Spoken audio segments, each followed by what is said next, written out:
Okay, kita teruskan lagi dengan subtopik kedua, 5.2 iaitu kegemilangan Kesultanan Melayu Melaka.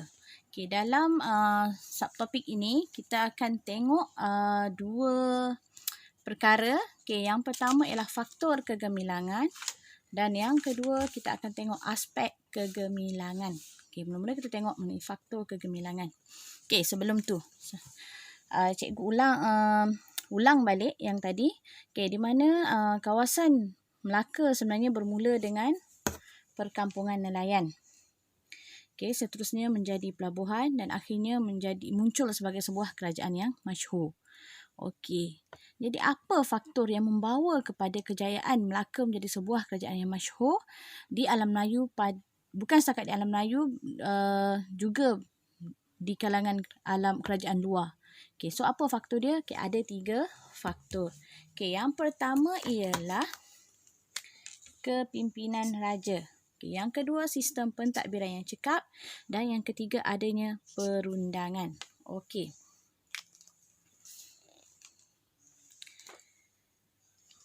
Sekarang kita nak tengok kepimpinan raja. Okey, sebagaimana yang diketahui, okey, raja ni merupakan ketua pemerintah. Okey, ketua pemerintah. Okey, raja juga menjadi ketua kerajaan dan raja mempunyai kuasa yang tertinggi dalam pentadbiran. Dan sebenarnya hak kuasa ini berpunca daripada beberapa sumber. Okey, yang pertama ialah keturunan Raja Palembang, yang kedua peranan yang unggul, yang ketiga daulat dan alat kebesaran, dan yang keempat kewibawaan. Okey. Yang pertama, keturunan Raja Palembang. Berdasarkan teks Sulalatus Salatin, pemerintah Melaka berasal daripada zuriat keturunan anak Raja Palembang yang dikatakan bersusur galur daripada Iskandar Zulkarnain. Jadi susur galur daripada Sultan Iskandar Zulkarnain inilah yang memberikan taraf kehidupan yang tinggi kepada Sultan Melaka dalam kalangan kerajaan lain di alam Melayu. Okey. Kemudian yang kedua, peranan yang unggul. Okey, jadi raja ni mempunyai, selain dia sebagai ketua pemerintah, ketua kerajaan kuasa tertinggi, raja mempunyai pelbagai peranan lain dalam pemerintahan. Okey, antaranya raja menjadi simbol perpaduan dan kemakmuran. Yang kedua, okey, raja merupakan angkatan tentera. Yang ketiga, raja mengetuai hubungan diplomatik. Yang keempat, raja menyelaraskan kegiatan ekonomi. Yang kelima, raja menjadi ketua agama Islam. Dan yang keenam, raja menegakkan keadilan. Okey. So peranan raja bukan calang-calang tau. Okey. Yang ketiga, daulat dan alat kebesaran. Okey, dalam kalangan masyarakat Melayu memang terkenal konsep raja ni, memang terkenal dikaitkan dengan konsep daulat dan juga derhaka. Okey. Serta terdapat pelbagai institusi perajaan seperti ada istana dan alat kebesaran diraja. Okey, menyentuh konsep daulat. Okey, daulat ni merupakan kuasa dan kewibawaan raja sebagai pemimpin. Jadi rakyat pada masa tu mengakui kedaulatan raja dengan cara memberikan taat setia sepenuhnya dan tak boleh menderhaka kepada raja. So memang mereka taat sepenuhnya, 100% taat. Mereka jaranglah tak akan menderhaka kepada raja. Sebab masa dulu mereka percaya kepada konsep tulah. Okey, kalau derhaka kepada raja, engkar arahan raja akan terkena tulah, akan ditimpa bencana. Okey. Dan terdapat beberapa alat kebesaran diraja yang hanya digunakan untuk majlis-majlis raja sahaja. Okey, rakyat biasa tak boleh guna. Okey, termasuklah cak mohon, nobat, keris, lembing dan juga mahkota. Okey, alat-alat ini digunakan semasuk percara istiadat pertabalan, perkahwinan dan juga kemangkatan raja. Jadi dengan adanya konsep daulat, adat istiadat dan juga alat kebesaran ni, ia telah menjadikan raja mempunyai kedudukan yang tinggi dan istimewa. Jadi hal ini mengukuhkan lagi kedudukan raja dalam sistem pemerintahan kerajaan Melayu. Okey, yang keempat ialah kewibawaan. Okey. Raja ni memiliki ciri kepemimpinan Okey, seperti adil, berwibawa, mengambil berat terhadap kebajikan rakyat. Jadi raja ni akan memerintah berdasarkan bidang kuasa yang telah ditetapkan, okey, mengikut undang-undang yang ada di Melaka, okey, seperti Hukum Kanun Melaka. Okey, sebagai contoh, Sultan Muzaffar Shah dan Sultan Mansur Shah merupakan pemerintah yang mengutamakan keamanan dan kebajikan rakyat. Okey. Jadi keempat-empat punca kuasa ni lah sebenarnya mengukuhkan lagi kedudukan raja dalam kerajaan Melaka. Okey, kita pergi ke faktor yang kedua, iaitu sistem pentadbiran. Okey, dalam pentadbiran Melaka,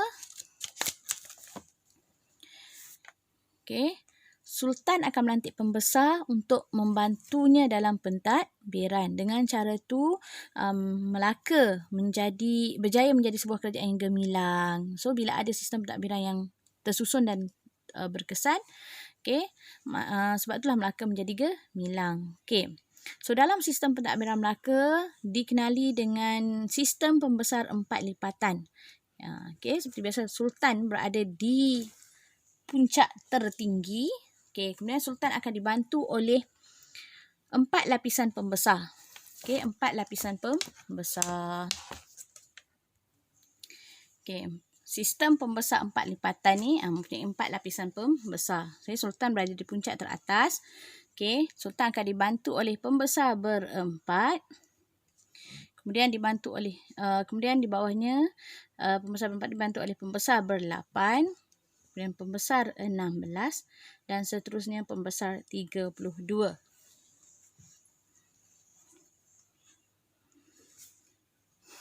Okey. So, sistem pembesar 4 lipatan ni maksudnya setiap peringkat pentadbiran terdapat pembesar yang dilantik bagi membantu melicinkan pentadbiran. Okey.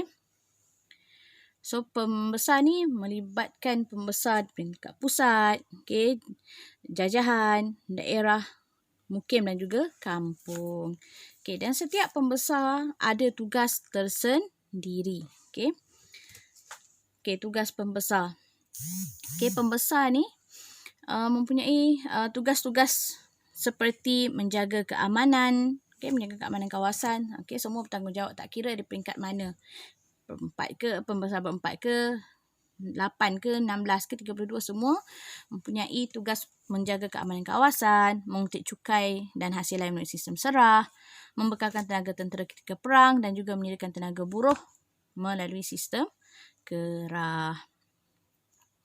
Okey, selain itu pemerintah Melaka juga akan mengenakan kawasan kepada pembesar untuk ditadbir. Okey, pengenalan kawasan ni adalah sebagai tanda untuk mendapat sokongan pembesar bagi mewujudkan pentadbiran yang mantap. Okey, so kawasan-kawasan tersebut ada yang dikenali sebagai kawasan pegangan dan ada juga dikenali sebagai kawasan pemakanan. Okey, lepas ni kita tengok apa dia kawasan pemakanan dan kawasan pegangan. Okey. Di peringkat pusat ataupun pembesar yang paling utama menjadi tonggak utama dalam pemerintahan Kesultanan Melayu Melaka, terdiri daripada bendahara, penghulu bendahari, temenggung dan juga laksamana. Jadi setiap pembesar ni ada tugas tersendiri. Okey, ada tugas tersendiri. Ini tugas mereka. Okey, bendahara ni penasihat raja, menteri utama. So jawatan dia tu macam lebih kurang atau nak sama dengan jawatan Perdana Menteri sekarang. Okey, seterusnya bendahari. So kalau tengok bendahari, hasil auto ufti, ketua segala bendahari. So dia macam Menteri Keuangan sekarang.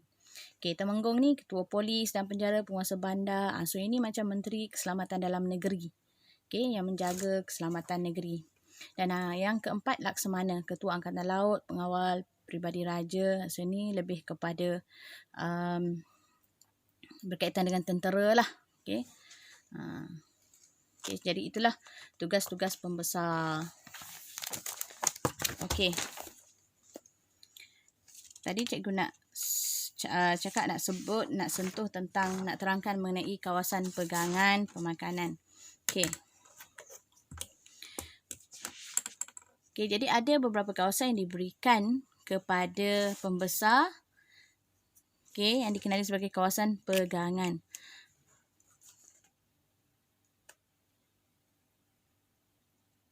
Okey, kawasan pegangan ni maksudnya beberapa kawasan yang diberikan kepada pembesar untuk ditadbir. Untuk ditadbir. So, dikenali sebagai kawasan pegangan. Manakala kawasan pemakanan pula, okey, kawasan diberikan kepada pembesar untuk apa? Mengutip cukai. So, kawasan yang pentadbir pula, pembesar dapat mengutip cukai itu dikenali sebagai kawasan pemakanan.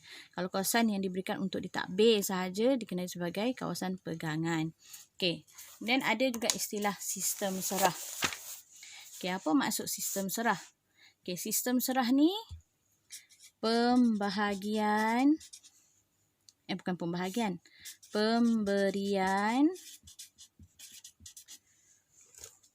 hasil tanaman, bukan semualah, sebahagian hasil tanaman yang diusulkan oleh rakyat kepada pemerintah. Sebahagiannya lah. Pemberian ini dilakukan sebagai balasan kepada pembesar yang menyediakan tanah untuk rakyat. Kadar ataupun nilai serahan tu bergantung kepada hasil tanaman dan juga ternakan yang diperoleh.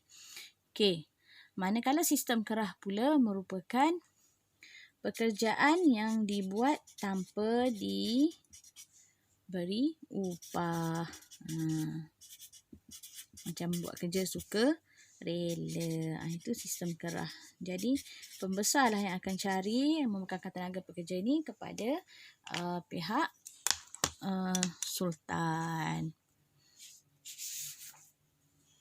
Okey. So, inilah mengenai faktor ada, dan faktor ketiga ialah sistem perundangan. Sistem perundangan. Kalau ada pentadbiran yang cekap, pemimpin yang dah bagus tapi tak ada undang-undang yang dapat menjadi panduan, tak boleh juga. Maka yang faktor ketiga ialah sistem perundangan. Dalam kerajaan Melaka, Kesultanan Melayu Melaka telah ada hukum kanun Melaka. So, hukum kanun Melaka inilah sebenarnya yang menerangkan mengenai hak, keistimewaan serta tanggungjawab raja dan pembesar.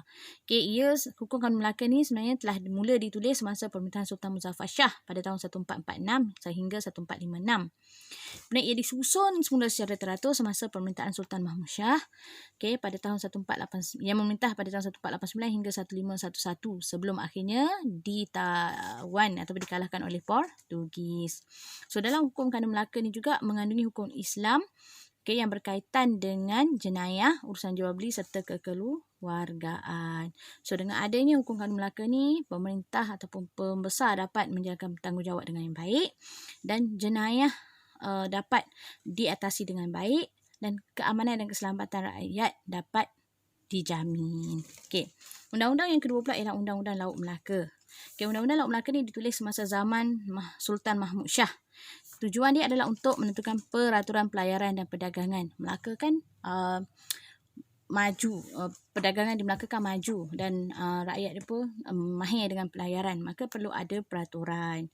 So, dalam ni lah ada peraturan mengenai peraturan di laut, tertib berniaga dan tata cara berjual beli. Ada juga mengenai tanggungjawab nakhoda, anak kapal, kiwi dan syah bandar. So, dengan adanya Undang-Undang Melaka, maka aktiviti perdagangan di Melaka berjalan dengan lancar dan adil. Jadi, pedagang-pedagang yang datang menjadi yakin kepada Kesultanan Melayu Melaka. Kemudian yang ketiga, Undang-Undang Adat.